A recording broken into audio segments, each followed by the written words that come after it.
and also to hear your challenges, which are not unique challenges, but I must say I felt a bit intimidated because, they are endemic to the work that we do. And so I don't think that there are easy solutions, but let's just get going and I will talk a little bit. And I would love it to be an interaction active session. So if people have questions and you want to stop me, please feel free. The more questions you ask, the deeper we can go into trying to, brainstorm and solve some of these issues that we face in the sector. So I am the Executive Director of Action Appointments, Development Recruitment. I live in Cape Town, South Africa, but we operate everywhere. And basically, it's a recruitment agency that is focused solely on the development sector. And we believe that we provide this specialized, indispensable recruitment service, sourcing the best talent for local and international organizations. And we've been operating for 28, well, early next year, it'll be 28 years. I set up in 1994. And we're not going to do this now. And I can hear what you hope to take away from the seminar, and maybe you'll take some of what you need to know away, but maybe you'll also get some ideas on how to answer your own questions. So I set up Action Appointments because of an experience I had in an NGO. I was a very inexperienced human resources manager, and the NGO, which was a science education NGO, received a huge grant, and that grant was to scale up the organization rapidly. We had to place people who didn't really exist. They were called science education implementers, and we had to place about 100 of them all around the country. And it was solely my responsibility, and I had to do it on my own. And we had money. I could have asked for help from agencies, but no agency understood what I was looking for. And so when I left, I did it. I managed to grow the staff from 20 to 120 in 9 months. And I placed science education implementers all around South Africa. And it was a hard job, but I learned a huge amount. So when I left, I decided that there was definitely a niche in development recruitment. And so I set up my own agency. And it's been a very successful and interesting journey. We've had lots of hiccups along the way. I set up with a partner, and about 14 years into the business, we parted ways. But it's been a very rich and fantastic business. And my son has joined the business now, my 27-year-old son. So that's also very exciting, turning it into a family business. But I've learned a huge amount about development recruitment, obviously, in these 30 years.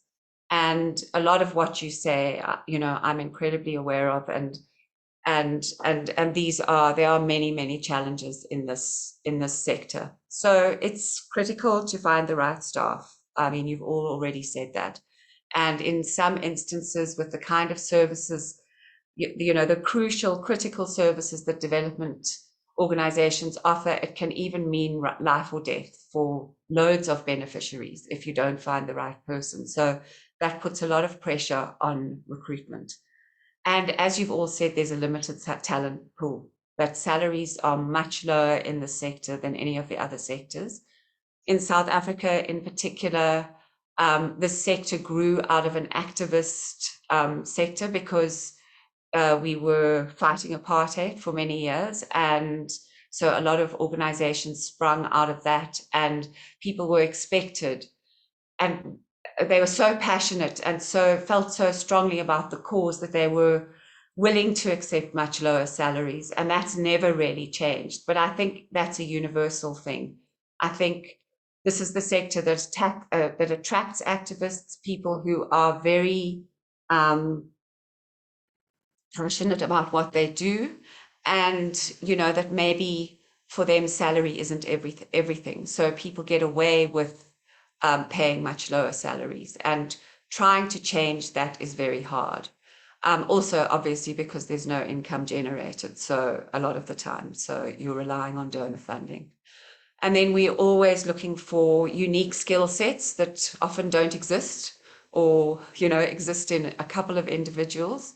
So finding those is like finding needles in a haystack, and it can be very difficult. And then, of course, we also can't offer people security. Contracts are often short term, and they are very, people have to, the kind of people who work in the sector have to be flexible and resilient, because they have to be prepared to take on a big job knowing that there's no security and that it may suddenly end abruptly in 3 years' time when the funding runs out. And then, as I've said before, the expectations on people working in the sector are often realistic. You have an NGO, it's set up by a passionate founder who works 18 hours a day, and they expect everybody else to be as passionate as they are and work 18 hours a day. And that's just not sustainable. So, retention is also an issue. And then crossing over is risky, that you take someone from the corporate sector because they feel passionate and they want to give back, or you take someone from government who want to feel like they're actually doing something and implementing something, and then they just don't fit in. The sector's too complicated for them, and it's often too chaotic. They suddenly don't have their secretary. They have to write all their own emails. They have to set up all their appointments, book their flights, etc., and they go running back to their sector. And I've seen that on countless occasions, especially at higher level. And then, of course, we are always operating with a general lack of resources. So, it makes it more difficult trying to recruit on a shoestring budget, where you feel you can't afford to source it out for an agency, if there is even an agency out there that will be able to help you. So I actually set up my own NGO, which I think gave me even greater insight into the pitfalls in this sector. I found myself in the catch-22 of being stretched beyond my limits and having no capacity to appoint the capacity that I needed. And I found myself facing a sickening capacity gap, where I was the leader of the organization and my staff were all junior. And so I ended up having to do everything. When I did have a little bit of time to focus on recruitment, even though I was a seriously experienced recruiter, I made serious mistakes myself in recruitment. And I actually ended up burning out due to lack of support, and I had to leave that organization. So I've had that experience myself. So this is the last bit of the depressing stuff. Then we'll get on to more, what we can do. So this catch-22 often is a result of, or leads to, the fact that there's no proper recruitment strategy in place, that a lot of organizations, especially startups, don't sit down and say, listen, how are we going to recruit our talent? What are we going to do? What are the steps that we're going to take? And time again, I come up across the fact that there's a lack of clarity around the actual capacity need and the role. That people know they need help, they know they need this type of person to do these things, but it's very difficult to find the time and energy to focus on what is exactly what we need. And often I come up with situations where where as action appointments, we are asked to find a certain type of person, and halfway through the process, it gets derailed. They come back to us and they said, we actually realize these people are not right. What we're actually looking for is people who can do this, and we have to start all over again. So I think that, and the fact that there just isn't enough attention given to creating that clear brief, makes it very difficult for recruitment processes to be successful. And then often also there's the fact that there's no expert in-house capacity to run the process. That some organizations are lucky and they're able to have a dedicated human resources person who can do the thing, but many times that responsibility is given to people who just don't really know how to do it, handed over to a CEO's secretary who hasn't done it before, or even sometimes to the receptionist to manage at least up to getting the CVs, and they also don't really know how to do it properly. And then the overstretched management often can't oversee the process correctly. And so you run a sort of, and many times people come to us saying, please, will you help us? We tried to do it ourselves and it didn't work. And trying to do it ourselves means we wasted a lot of time and money. And so, it would really be better if organizations manage to claw that time and that focus to be able to just come up with a proper plan, a proper way of doing it, because we all know that failed recruitment can have devastating consequences, even to the life of an organization and the services offered to the beneficiaries. So I think it is important to know when to outsource, and I'll talk a little bit more about this at the end as well. But I think that there are times when actually it's going to save you time and money in the long run to pay someone else to do it. Even if you can't afford the fees of an agency, there are often very good human resource professionals who you can contract to take on the process for you. And in key positions, that's often very sensible. Especially for people like the CEO of an organization, where who's going to take responsibility for that? You've got an outgoing CEO, or maybe a CEO who's already gone, and you have a board, and we all know that NGO boards are stretched. They're not paid, and for them to run a whole process is sometimes very difficult and makes the process slow and ineffective ultimately. So I think that's always a very important thing to think about when you do your next recruit. Is this a key position where we actually can't afford to make mistakes? And then there's the timelines, the urgency. Is this very urgent? Maybe it's better to pay experienced people who can work actively, who this is their only job and they've done it for years, so they know how to screen a lot of CVs and pick out who you're looking for. And then also, when you don't have internal capacity, you can't designate these responsibilities to a staff member who's got the expertise to do it. Then that may be the time to look outwards. And also, once again, when you don't have that strategy, you don't have a policy, you can't hand over to someone a step-by-step process, then it's often better to hand that to an expert. And then finally, the scarcity of required skill set, which you've all been talking about. A lot of agencies have huge databases themselves and their own networks and their own ways of reaching out to different bodies, different networks, etc. So sometimes it's better just to swallow and pay some fees and get people to do it for you. But it's also really good to do it yourself. You in locating the right talent, you actually have the niche expertise and you know what you're looking for. Ultimately, you often just have to give yourself that space and time to drill into what it is that you are needing and what often we will have people coming to us and saying that they need the specific person and they don't know how to find them. And in the briefing meeting that we have with them, they give us so many clues and hints on how to find the right person. So it's also about trusting yourself and trusting the fact that you have a niche expertise that others don't. And so, finding that yourselves is often the thing that has to happen. It doesn't mean you have to do all the work. You can give an agency, or you can give your human resources manager a list of people and say, phone all these people, send them the vacancy, ask them to disseminate among them their networks, etc.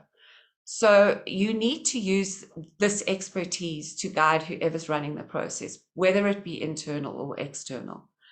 And obviously sharing and engaging with your own networks, your friends in the sector, you sending out the vacancy to them, telling them that you're having problems, and just mining your own experience. I think it's very crucial. I think we all know a lot more than we think we do.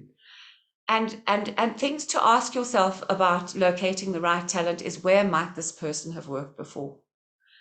Going onto other organizations' websites and looking at their staff.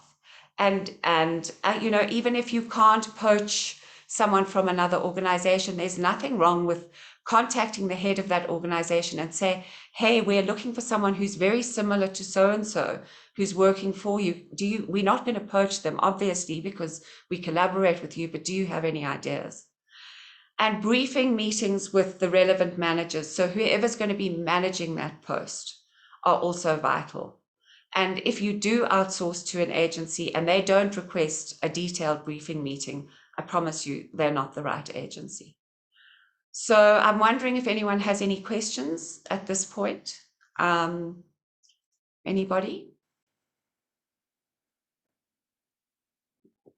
You are very welcome to ask.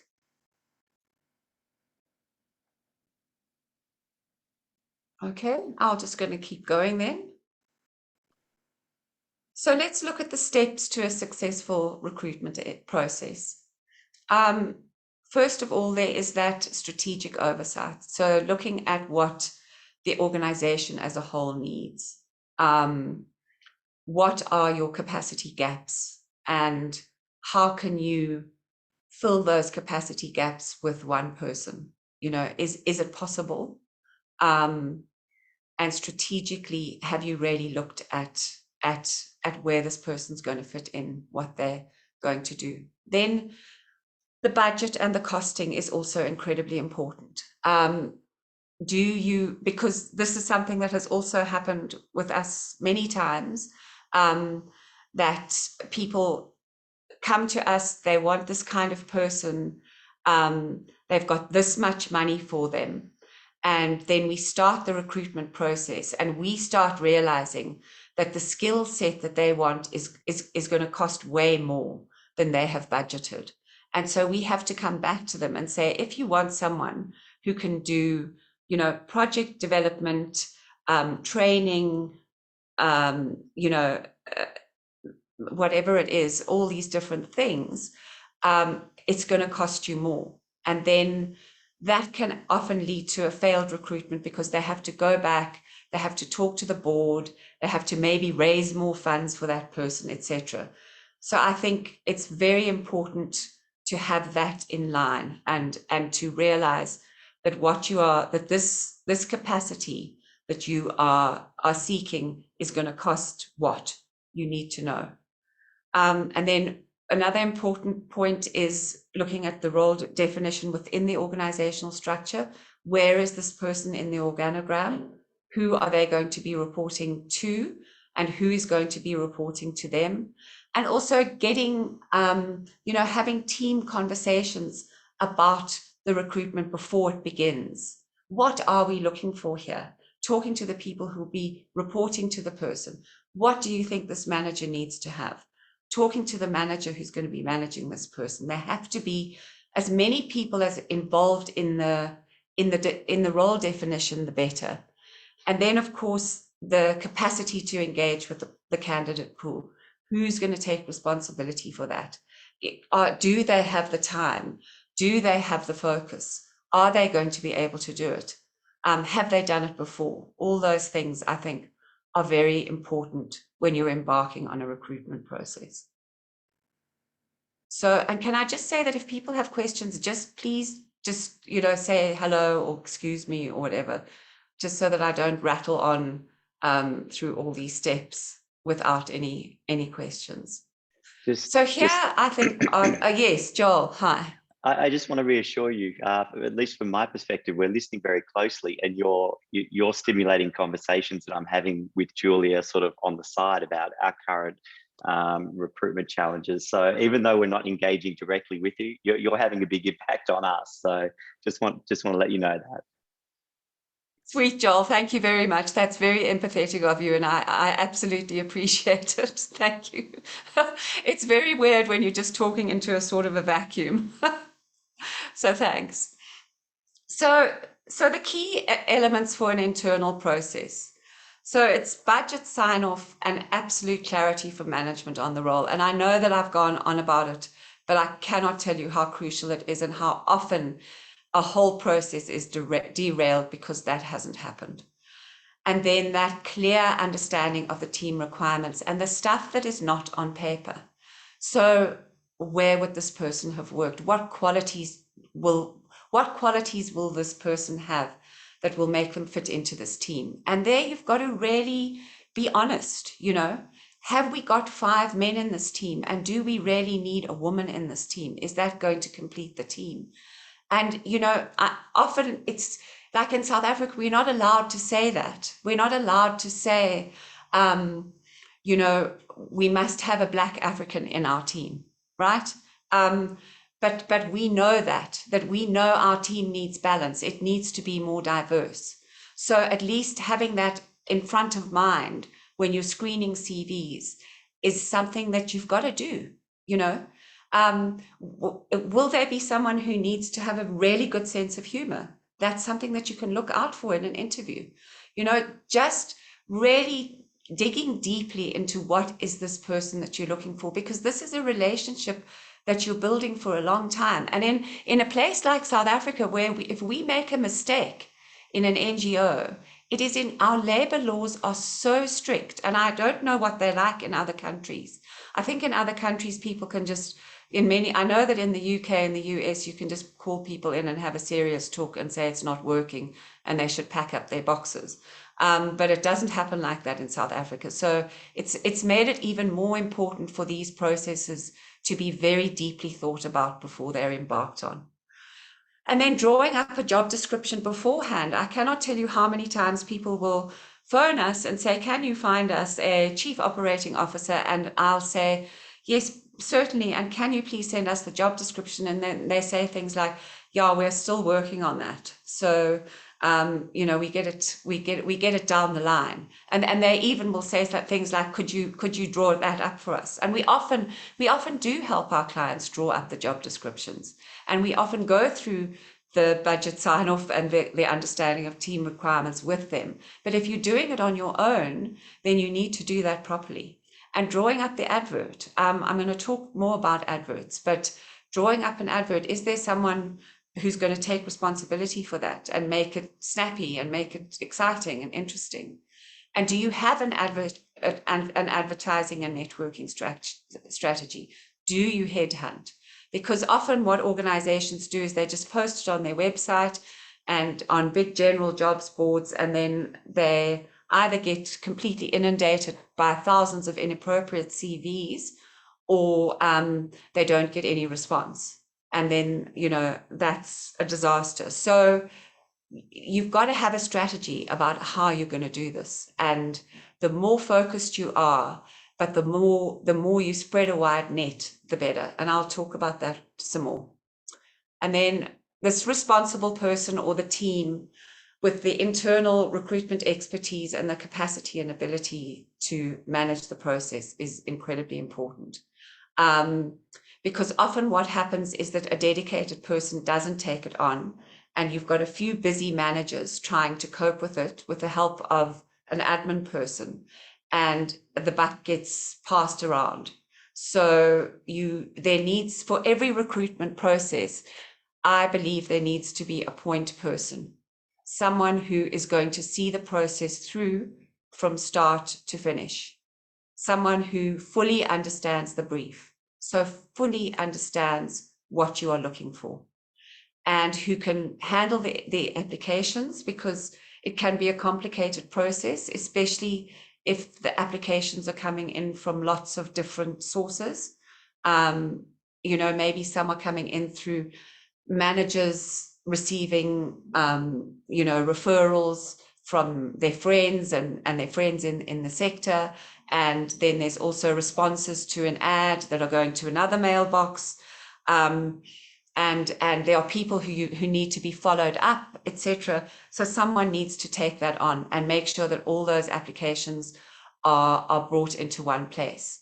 And then there's the thing of engaging with the applicants, because sometimes an incredibly good applicant will just send you a CV, and that's not good enough. You need to get other documents out of them. Maybe they need to send a motivation letter, or, you know, maybe there's a form that you need to be filled in, and you need someone who's looking at the applicants and making sure that they've got a cohesive application for each person. And then there's selecting, screening, and sending that shortlist to whoever's going to take the next steps. Who is doing that? You know, that's a specialized, looking at a CV, screening it, and deciding whether that person is worth pursuing or not is something that needs a special set of eyes, and it needs time. And if you're not used to doing it, you know, I mean, if I look at a CV, I just go straight to the job experience, and I look at what the person's done, and I'm able to say to myself, okay, this needs further looking at, or no, what the hell, forget it. You know, I don't know why they applied. So I've done that because I've looked at thousands and thousands and thousands of CVs.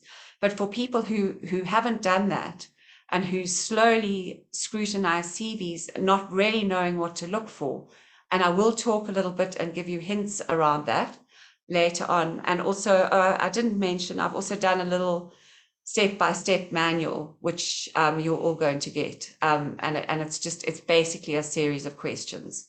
It's like, have you done this? You know, do you do this, etc., etc. But that selecting, screening, and coming up with a shortlist requires expertise. So just bearing that in mind, that that's not something you can pass on to an admin person generally. The person with the program knowledge who's going to be working with this person really needs to be the person doing that. And then there's all the work of setting up the interviews. Is there a panel? Do they know when you're going to have them? You know, have they got time blocked out in their diaries? That's also quite a complex process in itself. And then there's all the follow-ups and getting references. You know, once the interviews have taken place, someone needs to deal with the follow-ups. Are there going to be second interviews, third interviews? You know, are they going to meet the staff? Is there going to be a meet and greet or something? Are there going to be references that we need to get? Who's going to get them? How are you going to get them? You know, are you going to prepare a reference template? Has someone done that? And then the statutory checks, conducting salary negotiations. These all have to be done by people who are very aware that these are their responsibilities. And then whoever is this point person, this fabulous point person who's also doing their own work at the same time, needs to keep in touch with management throughout, so that you know, whoever is wanting these results knows exactly what's going on. So this is a key person. If you're running an internal process, this is a key person who really needs to understand their responsibilities. So, okay, that's the end of that section now. And now I'm just going to go into some tips around things. So again, if anyone's got any questions, this might be a good time. Otherwise, you're welcome to save your questions till the end and we can have a conversation. But if anyone's got a burning question or anything at this point, please ask me. Okay. Joel, I can see you at the moment because you were the last speaker. So I'm taking your expression as guidance. And Alex is also asking. Okay. Yeah. Okay. Oh, Joel, yeah. Yeah, all I was going to say is, you know, almost everything you've mentioned so far resonates with me and with Julia because of the conversation we're having, and we're relating it to our own CCCA context. So just from our perspective, so far so good. Thanks. Yeah, great. All right. So let's go into advertising. So I think Alex also got a question. Yeah. Okay. Okay. Sure.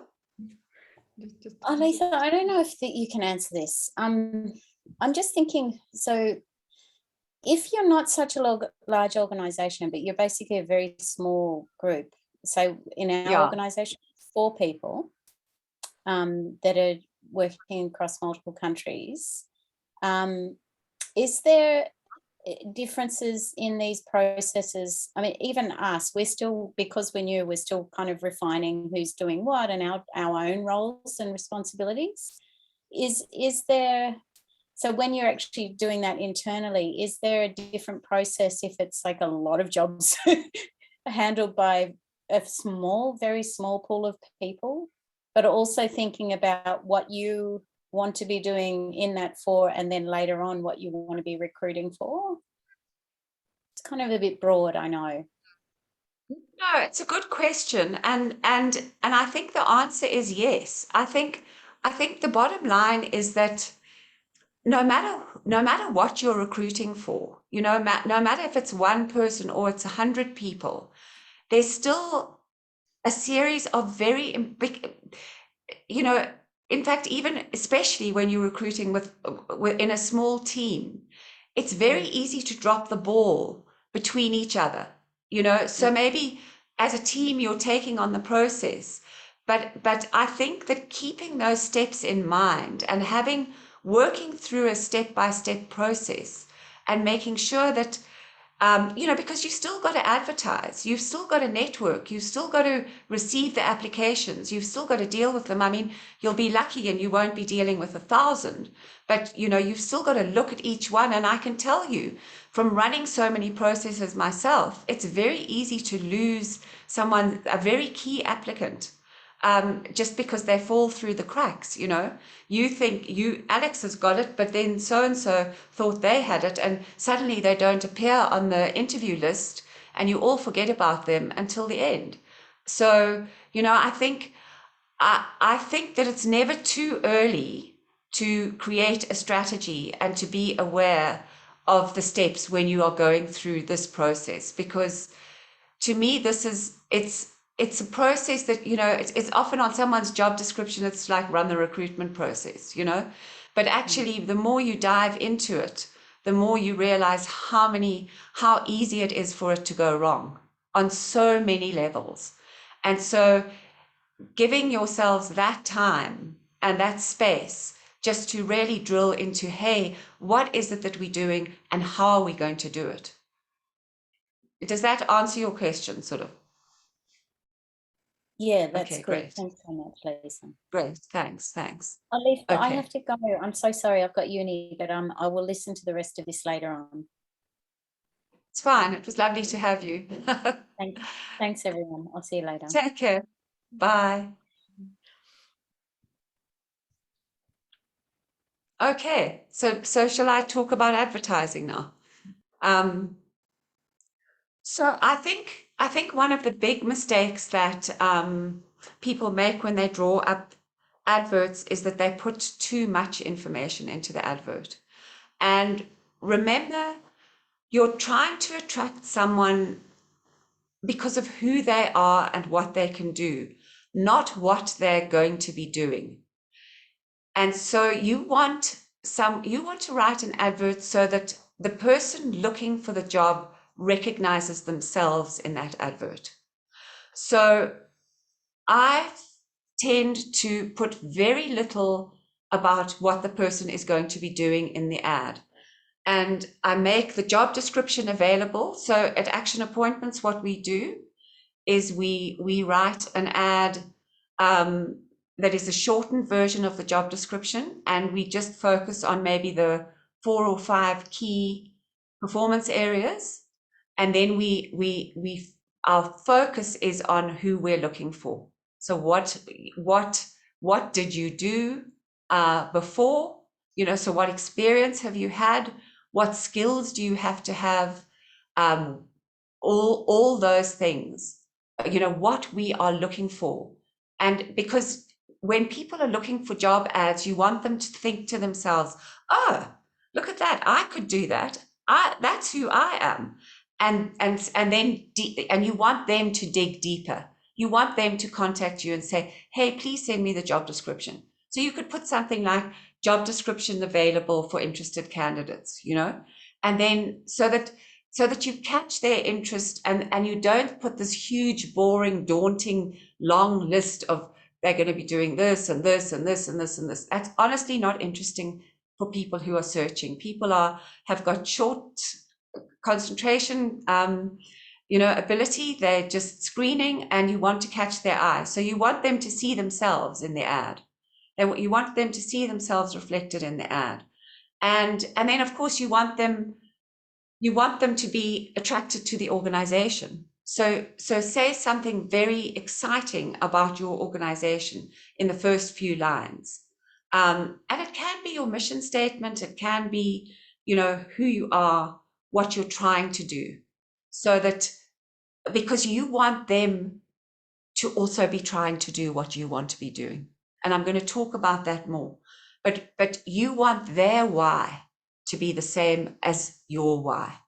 So why do we exist? We exist to provide the best possible service to these kind of people, because we believe that what's happening to them is unfair. And they look at that and they're like, I've always thought that that's unfair. So, I really care about unemployed youth. And this organization looks really interesting because I want to be working with unemployed youth. So making a nice, bold statement of this is who we are, and then this is who we're looking for. And don't bother about what they're going to be doing. You can honestly, a few points. So those are the ads that I think work the best. And then you've got to also put in the non-negotiables, so that, because you don't want to be flooded with a whole lot of inappropriate CVs. So there are non-negotiables. Like in South Africa, we often have to have a South African citizen for jobs, especially when we're working in public-private partnerships where we're working with government, and they're paying for the post. The person has to be a South African citizen. So then, we don't want to get the hopes up of a whole lot of non-South African citizens. So we must put that in the ad. And then if the job is going to have to be in Cape Town, we need to say that. And we need to say that the person needs to locate there, so that you don't have a situation. I can't tell you how many times people advertise without making it clear where the job will be based. And then if there are any scarce skills that the person absolutely has to have, you must put them in the ad, and qualifications as well. So if your donor has said to you, yes, please do, we will fund this program manager, but we believe that they have to have a master's in in development studies or whatever. And you know that you're not going to get someone past them unless they have that master's in development studies. You need to put that into your ad, because you're saving yourself time and you're saving yourself emotional strain as well, because you don't want to go and get excited about somebody who then doesn't actually fit in. Then salary level, that's debatable. At Action Appointments, we have a policy where we don't put in the salary level, because we believe that putting a salary level can either limit our pool or also attract, again, the wrong candidates. And what we don't want to do is we don't want to block people, because often a salary level is not set in stone. And if you put what the salary that you think is there in the ad, then somebody who's earning, say, 100,000 Rand, I'm just talking in Rands here, but say $10,000 more, won't apply. And actually you did have a reserve for that particular person. So I'm of the opinion that it's not a good idea to put salary level in. But that's an individual choice. And then where to advertise. So that is something that also needs to be researched very carefully. Where do the other organizations that you work with post their ads? That's a very good start. And that might require a little bit of networking, contacting similar organizations, asking them where they've advertised last, where they successfully found people, etc. And then, of course, also, you've got to really brainstorm this. You must have mailing lists. You can talk to similar organizations and ask them if they would mind posting your ad. Are there umbrella bodies in your organization who, like a professional body, etc., that people are members of? Would they allow you to post the ad? and your direct contacts, your friends, your colleagues, the people you work with. Do they know people who might be interested and might be right? So you obviously always place it on your own website. And when you place it on your own website, you can also do things like place the full job description there, so that you can refer people to the advert and to the job description. And then you want to spread as wide a net as possible. So especially when you are looking for these scarce skills, you've got to think out of the box. You've got to mine into your own knowledge and your experience, and the knowledge and experience of people who work in your sector, your specific sector. So throwing that wide net, that is what we do at Action Appointments, and that's how we find these rare beings. So yeah, those are my tips there. And now, unless there are questions around advertising, I'm going to go into some tips for screening. Hi, Lisa. Sorry, I'm just going to pop in.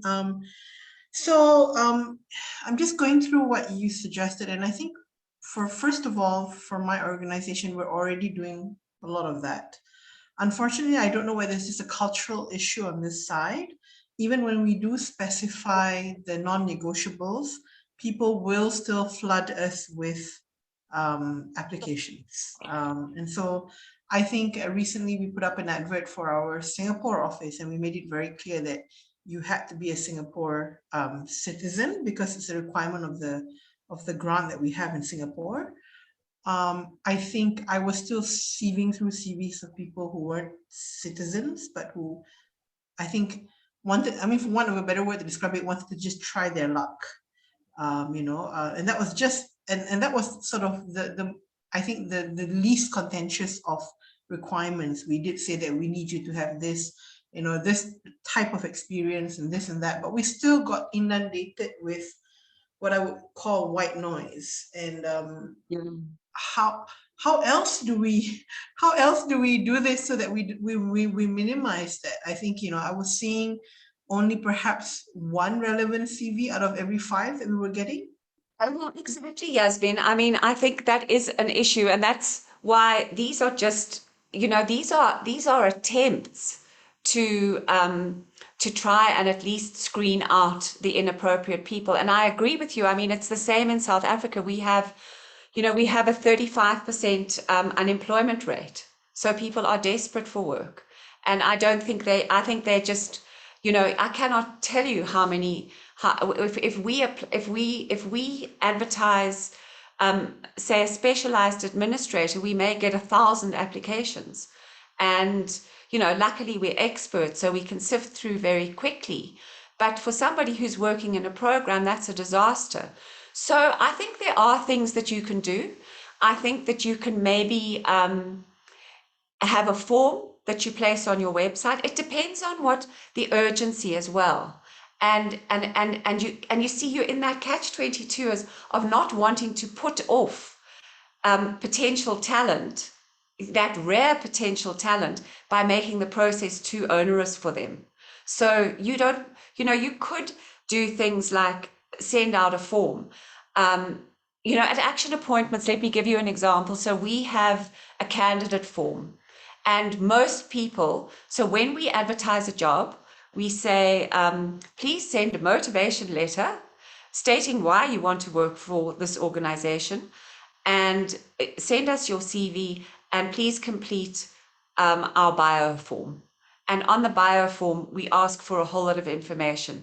The name, we're not allowed to ask for age, but we'll ask for, in South Africa, we really want to know if people come from previously disadvantaged backgrounds, right? Because we're always looking for people who come from that kind of background most of the time.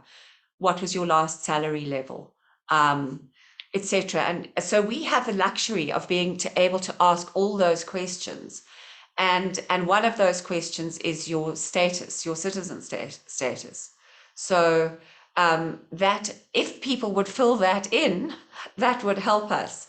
Actually, a lot of the time, and some candidates do, and it's very, very helpful in the screening process, but often they don't. And so that's yet another measure that you could try. You know, especially if you know that you're gonna advertise a job and get 1,000 applications, you know, because it does allow you to just say, no, not a citizen, no, not a citizen, no, not a citizen. You don't even look at those.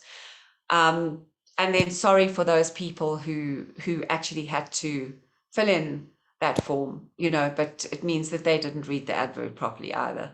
So I don't know if that's helpful, but those are some of the things that we've tried to do to, you know, to encourage appropriate people to apply. And then the other thing that I think is deeply important, and this is my pet.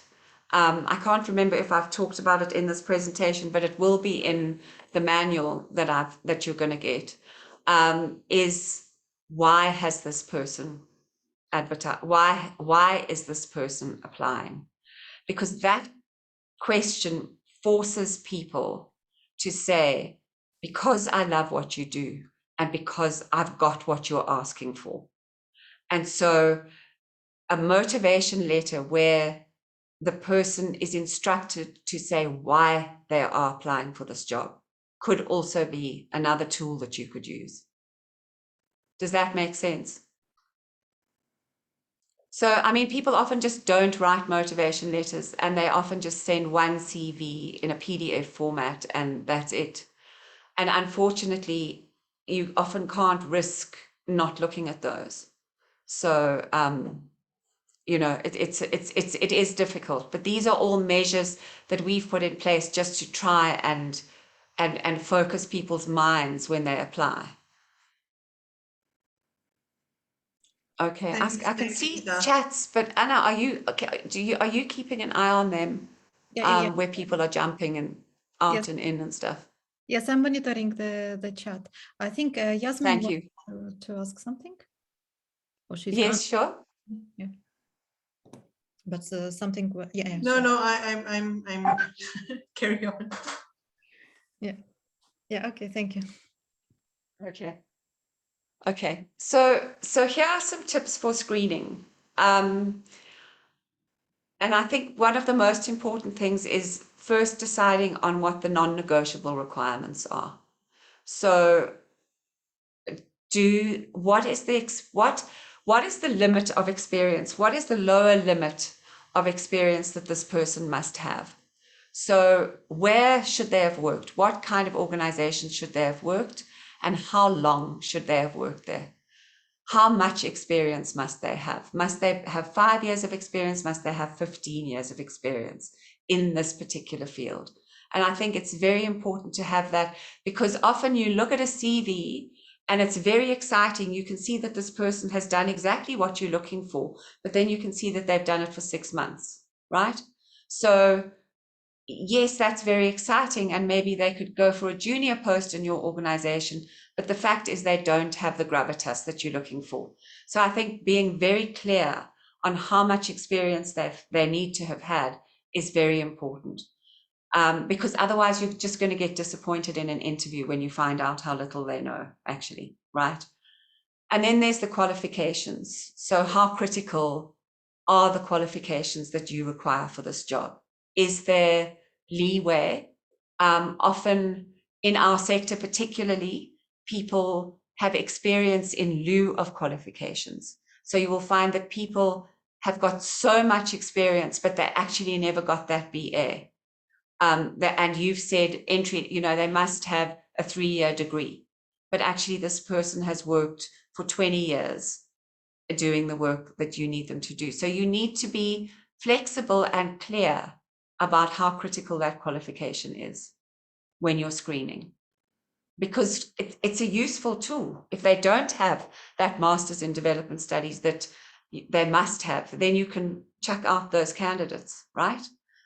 And location, where are they? So these days it's getting much easier unless it's field work. It's not so critical. I think everyone's getting much more used to working remotely, but there are many jobs where the person is going to have to be in a specific location. And it can be very disappointing to get to the end of a process and then the person says in the interview, I'm terribly sorry. I know this post in Johannesburg, and I'm really hoping that you'll let me work remotely because I don't want to leave Cape Town. And so you want to find that out in the beginning, not at the end when it's your favorite candidate. So that, that's very upsetting. So being very clear, is location an important thing? And what are they currently doing now? And how long have they been in their current job? That's also something really important to look at as well. And I mean, there are many, many other things that I could put in here, like job hopping. So, has the person got a solid amount of experience, or have they just gone from one contract to another contract in different organizations? And sometimes that happens in our sector and there's nothing we can do about it. We have to understand that people go where the work is. And because they can't be offered security, there is that tendency for people to go from contract to contract. We know that. But sometimes that's a very important thing to look at. And why they want to leave their current job. If they've just started there, 6 months ago or 1 year ago, why are they looking to leave right now? That's something, and that's something that often I found when I present a batch of CVs to a client, they will say to me, this person looks very interesting, but I can see that they only joined, Work for Peace in January this year. So why are they wanting to leave? And so if a manager's asking you that question, you need to know that answer. So you need to maybe phone them and say, your CV is very interesting to us, but I'm just so curious as why you want to leave now. And then the salary level, are they in your salary bracket? Can you find that out? That's something that's very important, because many times a recruitment gets derailed right at the end because of salary. So you need to know your bottom line, and you need to be clear about that when you're screening and matching. And then the organizational fit. Can you imagine this person in your organization? Are they going to be a good fit? Have they worked at organizations that are similar to your organization, or are they coming straight out of government departments? Because in our experience, that often doesn't work. So, you need to be looking at where they've been and what they've done, and whether you can imagine this person in your organization. And then the salary I've talked about again, don't know why I put that twice. And then looking for the why. So that to me, again, is incredibly important.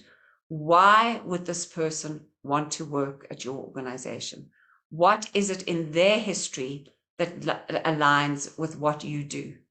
And if you can't see that why, you need to ask them early on. And if they haven't written a good motivation letter, ask them to rewrite their motivation letter, telling you why they want to work for you. So I think those are some tips. I hope those are helpful. Sorry, and I think I'm going to have to go. It won't move down. Okay. And then finalizing the process. Okay, this is another one of my passions, because this is something that often doesn't happen in a busy organization. People start a recruitment process and then they don't finish it. So everyone just gets too busy and it gets left in abeyance, and the candidates are left hanging. And that is devastating for an organization, because for the process, because a candidate who is left hanging ends up feeling very uncertain about the organization. They feel like they're not being taken seriously, etc. So you need to take that decision as soon as possible, once all your queries have been satisfied, because delays really can have serious consequences. And many is the time that organizations have lost very good staff because they didn't put the focus at the end. And it can go as far as running 3 sets of interviews, and then everyone doesn't have time to get together to make the final decision. They delay it for a few weeks, and the next thing that happens is the person's got tired of waiting, or they've received another offer. So if you're doing this process, and if you're serious about it and you want it to work well, you have to make your decisions as soon as possible once you've done the interviews. And then ensuring buy-in from all affected parties. So the board, the direct manager, other staff, even donors. Make sure that everyone who cares about this job, who cares about this person coming in, has seen the CV, has been involved in the process in some way, and is not going to question what's happened. And then being very clear with the candidates on the salary, the contract length, the benefits, the leave, starting date, etc., before the offer's signed, because you don't want mistakes down the line there.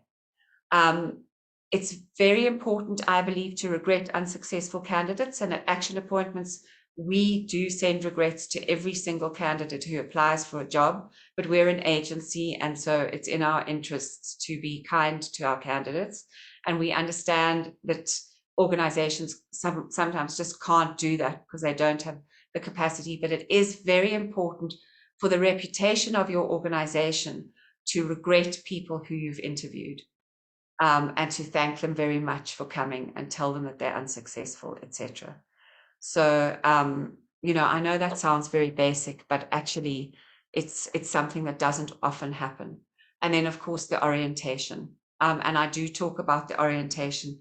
It's outside the scope of this seminar, but clear, planned orientation is incredibly important. So, now, unless anyone has any questions around those things, those points, I'm now going to talk a little bit about what to do when you outsource. Because even when you hand over this process to other people, there are still very important aspects that you need to pay attention to. So you still have to have done your homework around the strategic oversight and making sure that you are clear that you have the money for the job, and that for this recruitment, that you have the budget, because you don't want it to be derailed halfway and waste money, right? Because now, as soon as you enter into an agreement with an agency, it's usually costing something. So it's even more important to be very clear on how much you can afford and to communicate that to the agency. And then also real clarity again around who you're looking for.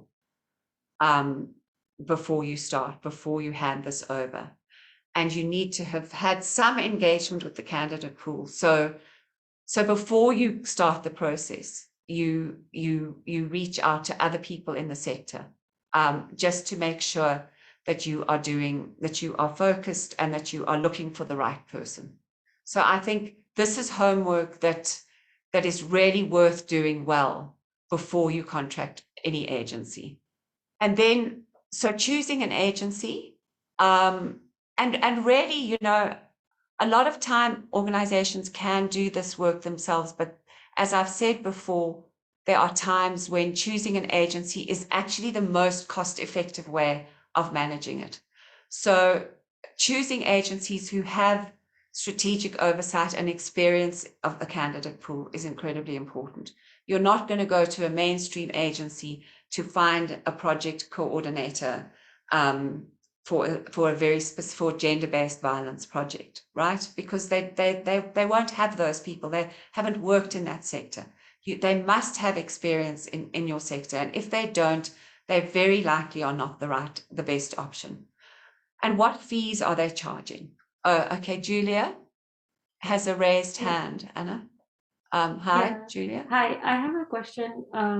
Hi. Because I was wondering if this choosing an agency would also apply, like these tips or these considerations would apply also for something like choosing a employer of record, or a yes, or a PO or something like that, because that's been something we've been wondering about. But yeah, I also had this fear that you're explicating now, that like they may not have the pool of people that you may want.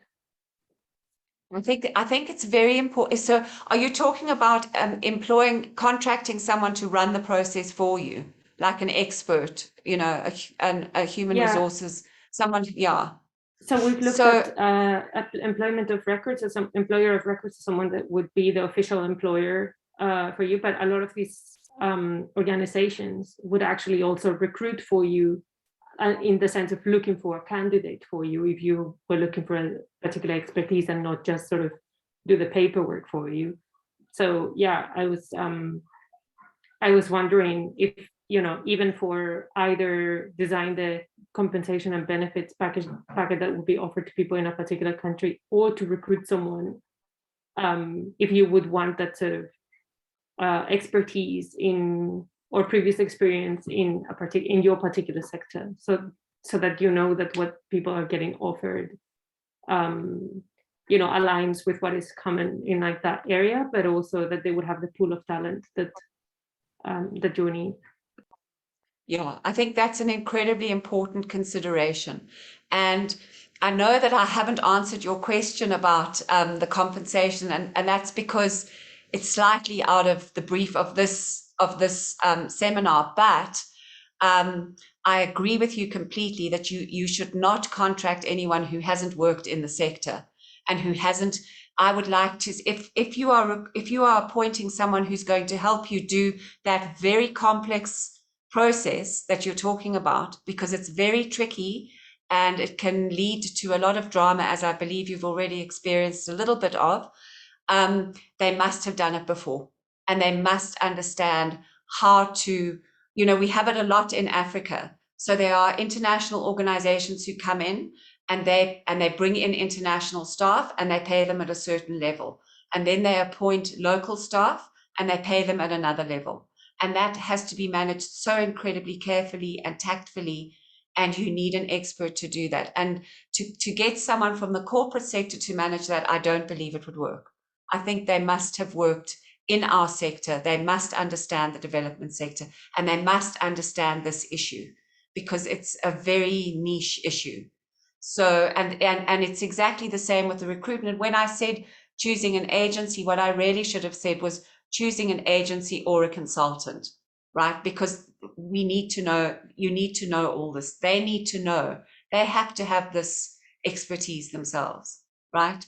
So thanks for that question.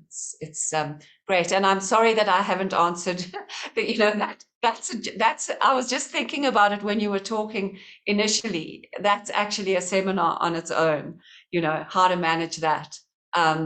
It's very complex, and I wish you lots of luck with that. I hope it goes well. And you're welcome to contact me, you know, on the side, and, you know, and maybe I can refer you to people who've done it in the past. Some of my clients have had to do it. So, you know, we can talk separately. Okay, so you choose the agency who has that experience in the sector, and what fees are they charging? So that's also very important. You know, at Action Appointments, people come to us and they say, do you offer discounts for NGOs, because, you know, we're an NGO? And then I have to say, yes, and we're an agency that services NGOs, so we know you're an NGO. But our fees are very low. But even so, we are still always negotiable. So if there's a small organization that's just setting up and we really want to help them, then we will lower our fees as far as we can. So I think that ability to be negotiable around the fees is incredibly important. And then, you know, what are you getting? What does the agency provide? And I'm going to run you through, if we have time. I hope, I'm running out of time here. Okay, talking too much. What exactly does the agency provide? Do they have a service level agreement? Are you going to see what they actually do? Because I think that's incredibly important. And are they going to be prepared to engage with the senior management around the recruitment process? Are they going to, as I said before, you know, they've got to ask for a briefing with the person who is managing this role. No agency can just take on a job without that briefing meeting. We never, ever do that, because that is how to derail a process halfway through. And often organizations brief the admin staff, they phone us and they say, hi, you know, would you help us find a project coordinator? And I'm just going to send you the job description. And, you know, we say, yeah, okay, that's fine, but who's managing this person? And could we please have a meeting with them? Because that's crucial for us to run a proper process. And then stay engaged with the agency and respond as soon as possible. So when the agency sends you CVs, tell them we love these or we hate these. We want to see these 5 people. Don't wait. Remember, agencies are working with candidates who are looking for work. And we're not just sending them to you, we're sending them to them and them and them as well. So if you look at the CVs and you like them, tell the agency immediately so that they can say they're interested in you. Smooth, timeous processes attract better candidates as well. So if candidates feel that the organization is responding to the fact that they've received their CV, they're showing interest, and that interest is translating into an interview, etc., they're going to be much more interested in taking your job and working for you. So here is an example of our service level agreement. So this is what we do, and we help with the ad. So we'll often write the ads for our clients, and then we throw that ad out as far as we possibly can. We search our own database because Action Appointments has been around for nearly 30 years. We have a massive database of candidates, of development sector candidates. So we search, and a very sophisticated database so that we can search just by one word. Headhunting, so that's encouraging targeted individuals to apply. We do that. We response handle all the applications and they all come to one place. We screen and interview all potential candidates. And when I say interview, it's usually a quick phone call, etc. But once we getting to the shortlist stage, we make sure we never send out a batch of CVs unless we've spoken to every candidate. Then we present the batch to the organization. We set up the interviews. We request references whenever it's required in the process, and that differs from organization and country as well. Like in the UK, you can only really ask for references right at the end of the process when the person's been offered the job. But in South Africa, we often send our first batch out with a whole lot of references. And then if people need us to help them with the interview questions, then we can do that. We have a stock, we have a stock set of questions, but we also link them to the job description, etc. And then often we have to do more reference checking. So we have to dive in and find out specifics after the interviews. Like, can this person actually do this? Which organization did they do it in? Can I please speak to the supervisor there? And then in South Africa, we have to do qualification and criminal checks. So that our agency does those. We have some person who does them for us. And then we regret all the unsuccessful candidates and we assist in finalizing the appointment. And that involves helping with salary negotiation, etc. And we generally guarantee our placements for a period of 6 months. So that means that if the person doesn't work out within 6 months of appointment, we replace free of charge. And so this is a chart. Now, this is my final slide, and this is really just to sum up the whole recruitment process. So you've got to define the need. Where do they fit in the organization? Do you have the budget? Are they budgeted for? Then you identify the process. How long is this going to take? And who's driving it? That's unbelievably crucial. Then you implement it. And as the manager, you keep an eye on it, you monitor it, you make sure it's happening, you engage where you need to. And then in the completion, it's the selection and the orientation. So that's the end of my my show. Thanks very much, everybody, and I'm here now for any questions, comments, etc. Yeah. So thank you all very much. Thanks to you, Lisa. It was indeed really smooth and very practice-oriented presentation, and really a huge wealth of knowledge and tips there. Thanks a lot. Yes, please feel free to ask questions. If you still need time to think, maybe I will ask a couple. Actually, in my mind, the questions kept on. Oh, Joel, I think. Yeah, Joel has a question. Yeah. Yes, please, Joel. Thanks, Anna. Hi, Lisa. What are some of the tips you could give for like an interview process, what are some of the techniques within the conversations that a recruitment panel within the organization might have with a candidate? What have you seen that works well? What doesn't work well? Well, you know, I always want to know why people have applied. And I want to know, because that tells me that they've done research about the job and that they see something in the job that appeals to them. And I want to know what that is. And I want to know how who they are aligns to that. So I'm my questions are always around why, and I don't just leave it at one why. I'll go deeper into the why until I get to really seeing what it is about this person that attracts them to the organization. And then, of course, you know, it's the adding value. So how do they think they're going to add value? Have they seen the job description? Can they do, you know, if there are specific things in your job description that you know are tricky and that are not clear in their application, can they speak to those? When did they do something like this before?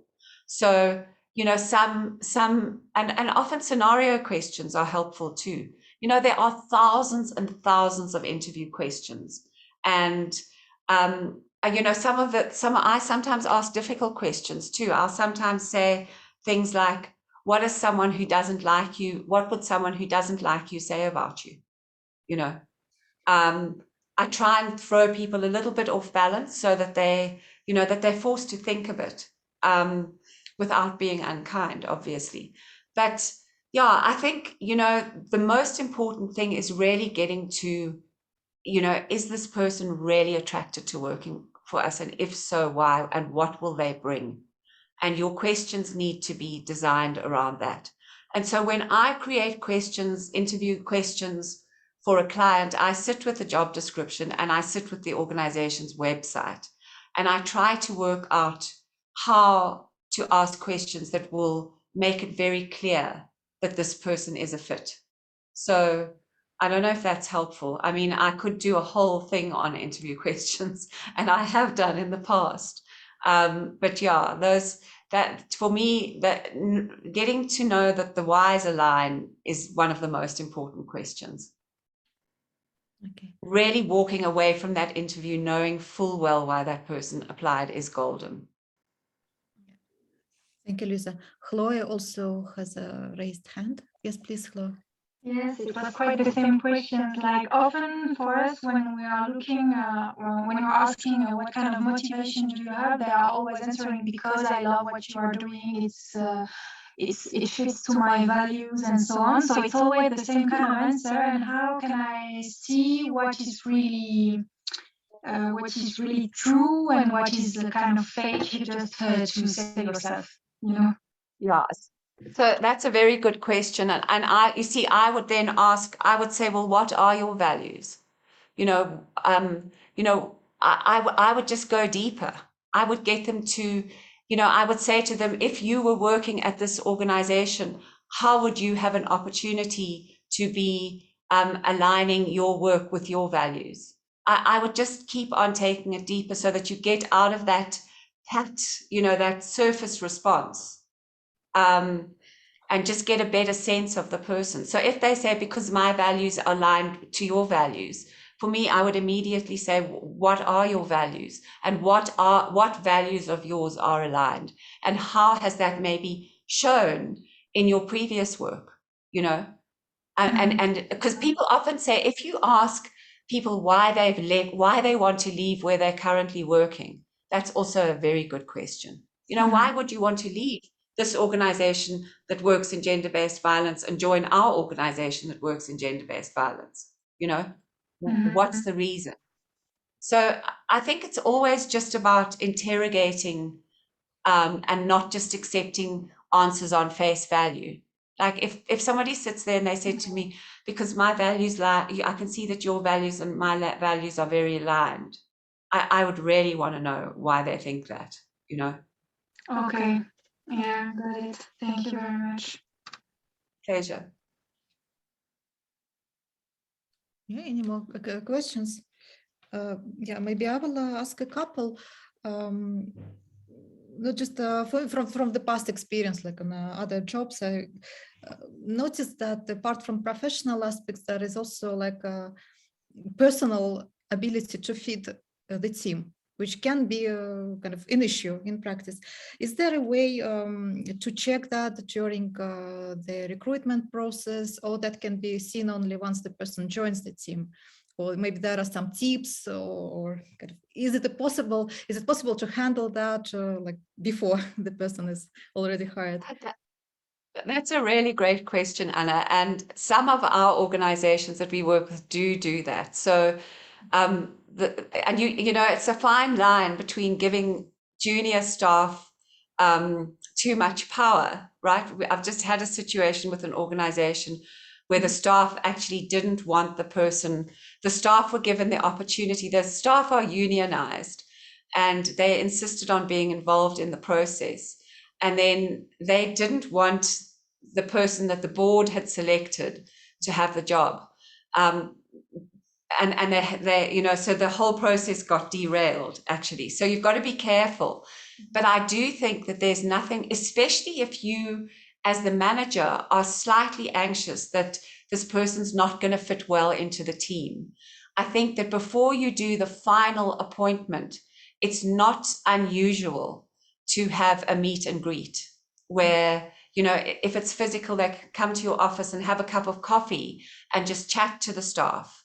And I know that there are many organizations that we work with where that's the final step of the interview, is that there's that meet and greet, and the staff then have a little meeting and they say, you know, are there any issues that you're anxious about with this person? You know, could you imagine working with them, etc. And you've just got to ask. So in an organization recently, the board asked me to ask the candidates whether they minded going through that as part of the process. And the candidates agreed. And it was quite awkward for the one who didn't get it. But I think that it was a very good process for the staff, and it worked well. And that person's doing very well. So, you know, the staff felt engaged in the process, but they weren't allowed to run it like the other unionized organization. Okay. Yeah, thank you so much, Lisa. And maybe just a couple of small questions. Do you think that what is the balance between experience and giving the chance to person to grow on the job into something? Because what I heard again from my past experiences, I used to work in quite small academic institutions, which were a bit like an NGO, probably, perhaps.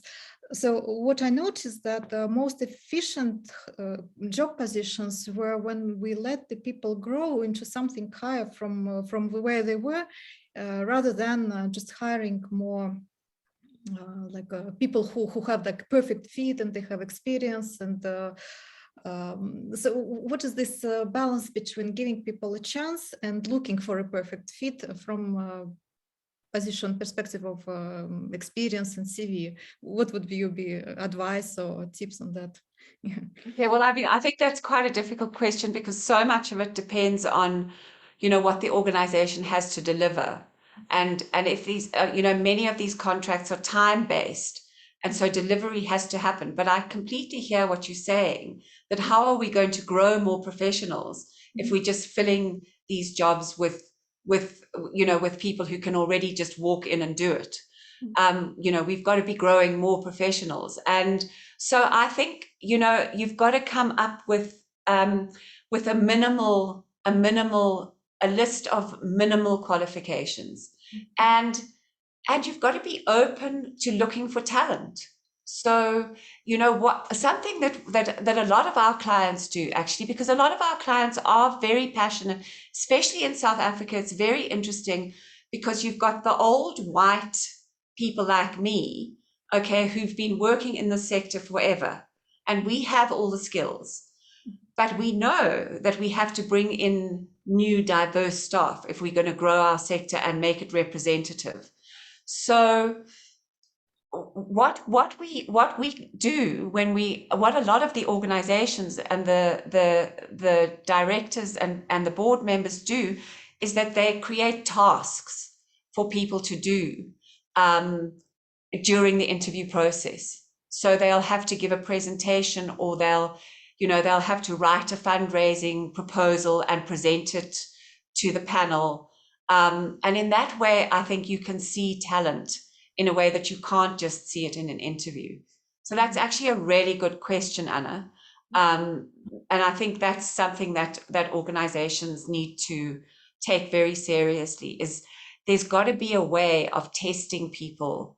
And it can't just be limited to their track record, because that's what you're saying. A track record's great, and you often need a track record, but you've got to do the work to get the track record. So you've got to give people space. So that's a beautiful question. Thank you. Exactly. Thanks very much, Lisa. Well, I actually have more questions, but I wouldn't keep the people's time, because people can have other commitments. I'll keep them for the second session, which we'll have for the other hemisphere. So we'll continue for 5 hours. And so perhaps on this note, I will thank Lisa a lot for a very, very comprehensive presentation. And I'm sure you have more questions which are coming. So please feel free to approach Lisa for consultation or for longer projects. I will follow up anyways over the email, and also send Lisa's manual, which she developed specially for you. And actually already from this group, we have already several requests for the consultation. I think Chloe has another question. Chloe, you have a question, or you still have a raising hand from previous? Yes, it's from previous, sorry. Okay. So I will follow up on the by the email, so feel free to continue communicating with Lisa on one by one individually. And at this stage, I will just on behalf of all of us say a huge thank you to Lisa, and thank you very much for sharing all your wealth of knowledge and experience with us today.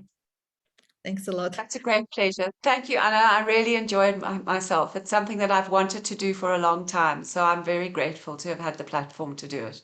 So thank you very much, my dear. Thanks, everybody. Thanks, everybody. Okay. Wishing you a nice day or evening, and see you in the coming sessions. Bye-bye. Okay. Bye, Anna. Bye-bye. Bye. Bye-bye.